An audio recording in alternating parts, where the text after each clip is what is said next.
Sri Lalitha YouTube channel. బాగున్నారండి అందరూ? Today recipe వచ్చేసి మనం టమాటా చారు చేసుకుందామండి. ముద్దపప్పు టమాటా చారు.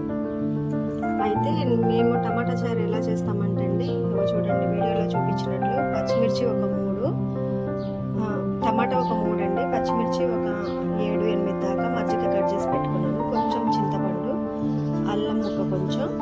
ఇవి మనం ఏం చేద్దామంటే కొంచెం ధనియాలు కూడా తీసుకుందామండి. ఇన్ని ధనియాలు, ఇంత అల్లం ముక్క, వీటిని మెత్తగా దంచుకుందాము. ఫస్ట్ ఏం చేద్దామంటే పచ్చిమిర్చి, టమాటా, చింతపండు,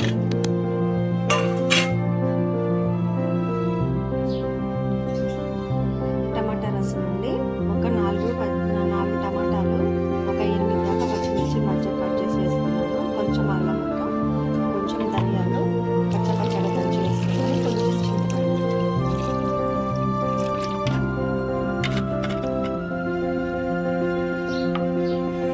కొంచెం పసుపు. ఇవి గ్యాస్ ఆన్ చేసేసి బాగా ఉడకనిద్దాం. పులుసు అంతా బాగా ఉడకనిద్దాం.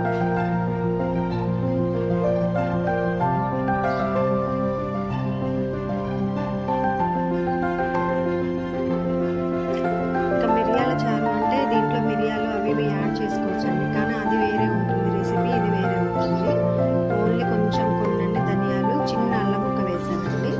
ఇవి బాగా మరిగిన తర్వాత మనం చల్లారించిన తర్వాత ఆ టమాటా, పచ్చిమిర్చి, చింతపండు బాగా పిసికేసి ఆ వేస్ట్ అంతా తీసేయాలండి. తీసేసి మనం వడకట్టుకొని, అంటే ఏమీ లేకుండా, ధనియాలు అవన్నీ చిన్నగా తగులుతూ ఉంటాయి కానీ అలా ఏమీ లేకుండా ఓన్లీ లిక్విడ్ ఉండేలాగా చూసుకొని మనం తాలింపు వేసుకుందాం.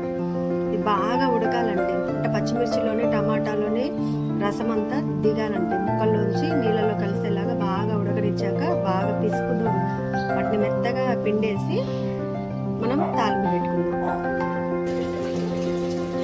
చూసారండి, ఇంకా ఉడకాలండి, బాగా ఉడకాలి. ఈ టమాటా ఇలా ఉండొద్దు, బాగా మెత్తగా అయిపోవాలి.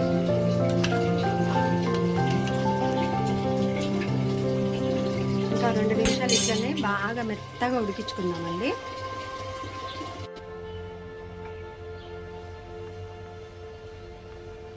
ఇంకా ఒక్క 2 నిమిషాలు ఉడకాలండి, ఎందుకంటే టమాటా చూడండి ఉడకలేదు. ఇంకా ఒక 2 నిమిషాలు ఉడికింది అనుకోండి, మనం ఇలా నొక్కగానే రసం అంతా బయటకు వచ్చేస్తుంది. తాలింపు పెట్టుకోండి. ఇది ఉడికే లోపల మనం తాలింపుకి కావాల్సినటువంటి ఇంగ్రీడియంట్స్ అన్నీ కూడా రెడీ చేసి పక్కన పెట్టుకుందాం. చూసారండి, ఇక మనం స్టవ్ ఆఫ్ చేసుకొని ఈ వేడిగా ఉన్న రసం అంతా చల్లారిపోవాలండి, ఎందుకంటే ఈ టమాటా ముక్కల్ని మెత్తగా క్రాష్ చేయాలి, చేయి కాలుతుంది. అందువల్ల మనం ఒక 5 నిమిషాల వరకు ఇట్లనే తిప్పుకుంటా గ్యాస్ ఆఫ్ చేసేసాను. చల్లారనిద్దాం. చల్లారిన తర్వాత ఇక పోపు చేసుకున్నాం. ఇగోండి, ఈ రకంగా మొత్తం ఏవి కొంచెం అక్కడక్కడ తిప్పి ఉంటుంది, ఏం కాదు. ఇప్పుడు మనం పోపు రెడీ చేసుకుందామండి. గిన్నె పెట్టేసి నూనె వేసాను, ఎండుమిర్చి, జీలకర్ర, కరివేపాకు, అల్లం వెల్లుల్లి, అల్లం ఆల్రెడీ వేసాం కాబట్టి వెల్లిపాయలు. గిన్నెలో నూనె వేసుకున్నాను, వెల్లిపాయలు వేసాను, ఎండుమిర్చి అండి,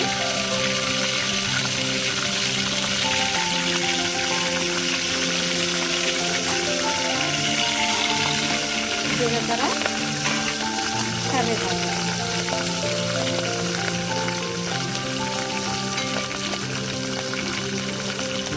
కొంచెం ఇంగు యాడ్ చేస్తున్నాను, కొంచెం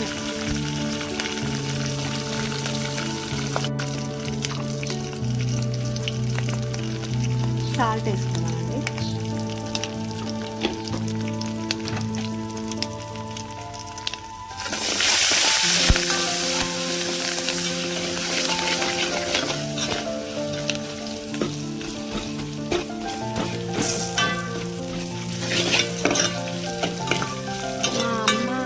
అమ్మమ్మ సేమ్ ఇట్లానే చేస్తారండి. టమాటా చారు ఎప్పుడు చేస్తే ఇట్లానే చేస్తారు.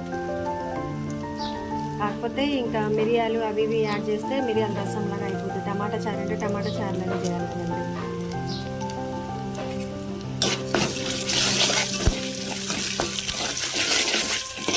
మా యూట్యూబ్ ఛానల్కి సపోర్ట్ ఇవ్వండి, సబ్స్క్రైబ్ చేసుకోండి, మా వీడియోస్ లైక్ చేయండి.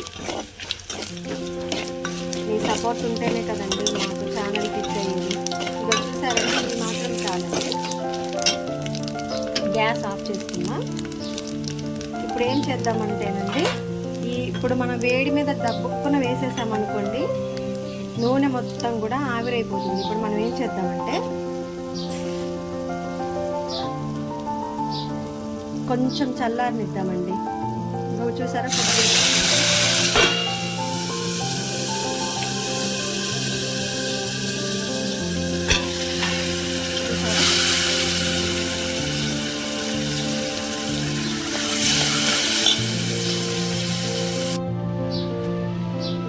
చూసారండి, టమాటా రసం రెడీ ఉంది. అన్నీ సరిపోతాయండి. పచ్చిమిరకాయలు కూడా ఎక్కువ వేసుకున్నాం కదా, మళ్ళీ కారం వేయాల్సిన అవసరం లేదండి. టమాటా చారు అంటే టమాటా చారులాగా చేసుకున్నాయి. కొత్తిమీర ఇవి ఏం లేకుండా ప్లెయిన్గా చేశానండి. దీనికి సపోర్ట్గా ముద్దపప్పు చేస్తున్నాను. గోంగూర రోటి చట్నీ పెట్టారు చూసారండి. నిన్న బగారా రైస్ చికెన్ కర్రీ కూడా చేశాను. మా వీడియోస్ చూడండి, లైక్ చేయండి, సపోర్ట్ ఇవ్వండి. Thanks for watching. Please do like, share and subscribe my YouTube channel.